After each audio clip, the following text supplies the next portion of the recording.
Well, it's about time I do this. Yep, welcome back to the Porter Says podcast, everybody. My name is Heath. Thank you so much for tuning into the 60th episode of this podcast. Yes, 60.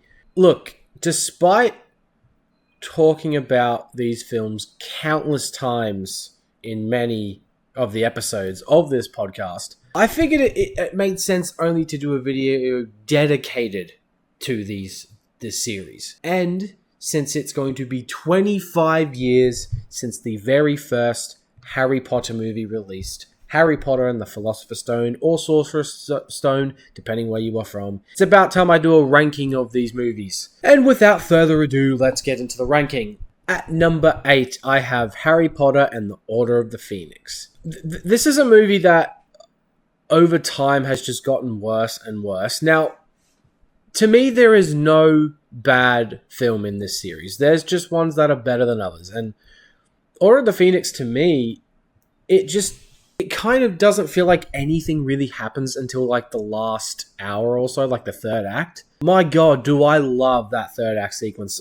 The fight in the Ministry, the death of Sirius Black, Voldemort versus Dumbledore. That entire battle is fantastic. The visuals are really great in that scene. And Professor Umbridge, Imelda Staunton, does an amazing job in this role. You hate her so much, and that goes to show how good of an actress she really is and how good of a job she does portraying this character. But everything else kind of in between is just kind of not as interesting. It's probably probably the least interesting plot to me in this series. I enjoy the Dumbledore's Army stuff. That's another thing I will say. The Dumbledore's Army stuff is great, but I don't know. I find a lot of the stuff boring. I don't like, the movie has this weird kind of blue tint to it. It also looks a bit grey at times, and it really does feel like a filler movie. Now, I know people say that for Half-Blood Prince and Deathly Hallows Part 1, but it's pretty obvious here that this is just another filler movie in this series after the fourth one. Now at number 7, I have Harry Potter and the Deathly Hallows Part 1. Speaking of which, I will say, I do find this to be probably the second most underrated movie in the series. I do like this movie quite a bit. I think it's a much better movie than Order of the Phoenix. But like I said about that one, it obviously is, doing a lot of build-up and setting up stuff that's going to be in part 2. There's a lot of boring stuff in this film, and surprisingly it's not the camping stuff. I actually, every time I rewatch this movie, I enjoy the camping stuff. But I think one of the scenes that does drag for me is honestly the Ministry invasion. Oh, not invasion, but when Harry, Ron, and Hermione disguise themselves with the Polyjuice Potion to get into the Ministry of Magic to go find the Horcrux locket. And I think that is just dragged out way too much. Another thing with this movie is that it is quite bland at times. There's not a whole lot going on. There's some decent action here and there, but there could have been a lot more. But I really like the final battle at Malfoy Manor. I like the Sky battle at the beginning. I think seeing Dobby show up again, which is kind of annoying that he wasn't in more of the movies. I really wish they did that. But seeing him come back, his death hits every time. It is incredibly heartbreaking, but it also is really well done. Deathly Hallows Part 1 has a lot of stuff that I like. I do like the movie overall. It's solid. It's way better than people give it credit for. At number 6, I have Harry Potter and the Half-Blood Prince. I've actually really grown to like this one more than Deathly Hallows Part 1. I think it feels like it's probably out of the 3 movies that I've named here that are clearly filler movies, it's the one that feels the least like a filler movie. Like, it's got the least filler to me. Like, there is so much stuff from the book that really should have been included, though. I will say that. All the stuff with Voldemort's memories, there's only 2 in this movie. It would have made Voldemort in these movies so much more interesting, and he might have been a much better villain than he was. Ralph Fiennes does a great job in this franchise, but I just really wish Voldemort was developed better. But Half-Blood Prince, to me, is the funniest movie in this series. I think it is hilarious. And all the teen drama stuff, like the romance stuff, doesn't really bother me as much. I think at this point in the characters' lives that they would be going through these things and having these love triangles and all that, those types of things. I think the cave sequence with Harry and Dumbledore when they go to find the locket, but it ends up being the fake one. I think that sequence is really well done. I love... Visually, it looks great with the fire and all that stuff. And of course, you got the big spoiler, which I should have said spoiler alert for all of these things, but oh well, that's my bad. Dumbledore's death from Snape. Really well done. Professor Slughorn, played by Jim Broadbent, is awesome. There's got a lot of good stuff. I have like a weird hate-love relationship with the way the movie looks. I think the darker aesthetic is great, but there are so many shots where this movie looks hideous. Half-Blood Prince, I get why a lot of people don't like this movie that much, but for me, it's a really fun one, and it's easily the best out of the three I've just named. Okay, so at number 5, and this is a significant gap in terms of quality, because the rest of these movies that I'm going to name, I just adore. I love these movies. I feel like each of them could maybe be the number 1 spot, potentially, but as it stands, I have Harry Potter and the Philosopher's Stone, or Sorcerer's Stone, at the 5th spot. This film is such a joyful experience. I just absolutely adore this movie. It's fun, charming, so magical. It's a really magical movie. Obviously, like, the CGI and a lot of the kids' acting is not quite there yet. Like, when you've got the type of visual effects and, like, stuff that they needed to create for this movie, it's kind of, in my opinion, easier to give it a pass with it being dated looking. And look, the kids, most of them had not done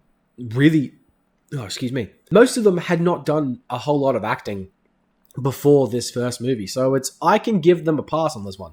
Are they great?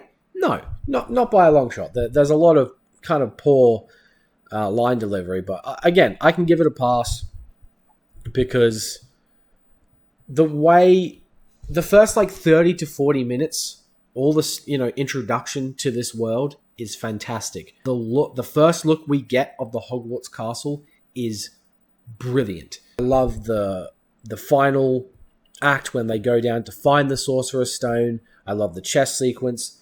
There's a lot to love in the Philosopher's Stone. At number 4, this is another one that a lot of people tend to hate because it's not that accurate to the book, or as accurate to the book. I have Goblet of Fire. Goblet of Fire, to me, has always been a movie that I'm like, yeah, I get it. There's a lot of stuff they cut from the book, and clearly Mike Newell didn't read it, or he'd apparently just skimmed through it. So that's fair. Like, I don't really have too much of a problem with anybody saying this is like not a good movie. But if anybody says it's a terrible movie, yeah, no. Goblet of Fire is great. I love the Triwizard Tournament. Ralph Fiennes, his first appearance in this movie as Voldemort is brilliant. The whole final sequence is awesome. I love the first task with Harry flying from the Horntail on his firebolt. I think that sequence is incredibly well done. There's a lot of teen drama in this one. Like, not as much as Half-Blood Prince, but there's a decent amount between Ron and Harry, and then Ron and Hermione at the Yule Ball. I will say, though, speaking of the Yule Ball, it's a fun sequence, don't get me wrong, but I hate that band. I hate that band so much. And I watched an extended cut of this movie recently, and that scene is even longer. I'm like, why would you film a longer sequence? But other than that, and obviously there's the infamous scene of Dumbledore going, Harry, don't you put your name on the Goblet of Fire? There's that scene. But other than that, this movie's really, really fucking good. At number 3, I have Harry Potter and the Deathly Hallows Part 2. This movie, so many people I feel like are switching on it again, switching upon it, whatever you want to call it. Like, they're switching up. And I don't understand why. Is it the most perfect ending to this series? Is, like, the final battle a little anticlimactic? Sure, I guess, but I'm satisfied by the end of Deathly Hallows Part 2. I think it's a really good wrap-up. Yeah, it's not like the book or anything like that, and blah, blah, blah. And Voldemort turning to dust, yeah, that's a bit annoying, but I've always kind of seen that as, like, people saying, oh, when Voldemort drops dead, it goes to show that he was nothing but a man. But to me, I see the opposite with that. I think Voldemort turning to dust is actually a much better thing because, to me, Voldemort getting resurrected, he was never truly a full human again. He never was really that to me. So him turning to dust goes to show that he was just not a man anymore. Like, he was just, I wouldn't say a creature, but I don't know. It's never really bothered me that much because this movie's fast-paced. It's well-directed, very well made. There's a lot of good shots. The action's fantastic. The performances from everybody are so good. And I love almost everything about this movie except for the epilogue. The epilogue, to me, is kind of where the movie kind of loses a few points for me. Not enough for me to bring it down a whole point. But it's just like, I feel like there was more we could have seen with a lot of the characters. Okay, so now we got the second spot and the first spot. Now, these two movies really do interchange for me. But at the end of the day, this is how it is. At number 2, I have Harry Potter and the Prisoner of Azkaban. The most visually stunning film in this series. Alfonso Cuarón directed the shit out of this. There are so many good shots in this movie. All the shots with the Dementors, and it's got a much more darker aesthetic. It's a very gothic feel to this film. The Quidditch sequence, I love how it takes place in the rain. It was interesting to see not Quidditch like be in this like sunny, bright, vibrant day. Like, it was a rainy day. Gary Oldman in this movie is fantastic. David Thewlis is awesome. All the stuff with Buckbeak. The Time Turner sequences is a lot of fun, despite it probably being not the most realistic time travel that's ever been done in a movie. God, I love Prisoner of Azkaban. It just, every time I watch this movie, I can't get over how good it looks. At number 1, to me, is the most underrated movie in this franchise, and I fully will never understand why people have this as their least favorite, is Harry Potter in the Chamber of Secrets. Representing Chamber of Secrets, I will defend this movie to my dying breath. It is fantastic. I love the Chamber of Secrets. It was always between Chamber and Azkaban, but Chamber of Secrets for me, it's kind of essentially the same as the first one, but it's just done better. I think the action is much better in this movie. I think the acting is a lot better. The special effects look awesome. The Quidditch sequence looks even better. Like, I don't know. It's got even more of a charming vibe than the first movie does, but it's also a lot darker. I think the sequence with Aragog is, like, really well done. Like, it looks great. We get the introduction of Dobby. We get Gilderoy Lockhart, played by Kenneth Branagh, who, even though his character is annoying, Kenneth Branagh just kills it in that role. It's just, we've got a much creepier tone in the Chamber of Secrets. The whole mystery to it. I really like the mystery vibe that it has. And then you get the final sequence in the actual chamber, where you get the basilisk and you get Tom Riddle coming out of the diary as a memory. I love nearly everything about this movie. The only thing is that it is a bit too long. It is the longest Harry Potter movie based off the second shortest book. No, Chamber of Secrets to me, I'm always going to love this movie. I think it's utterly brilliant. So there we go. That is my ranking, official ranking for the Harry Potter series. I hope you guys enjoyed this one. Please consider liking and subscribing to this channel. There's a lot more coming your way. Consider checking out my merch store. And yeah, I hope you have a good rest of your week, everybody, and I'll catch you in the next one.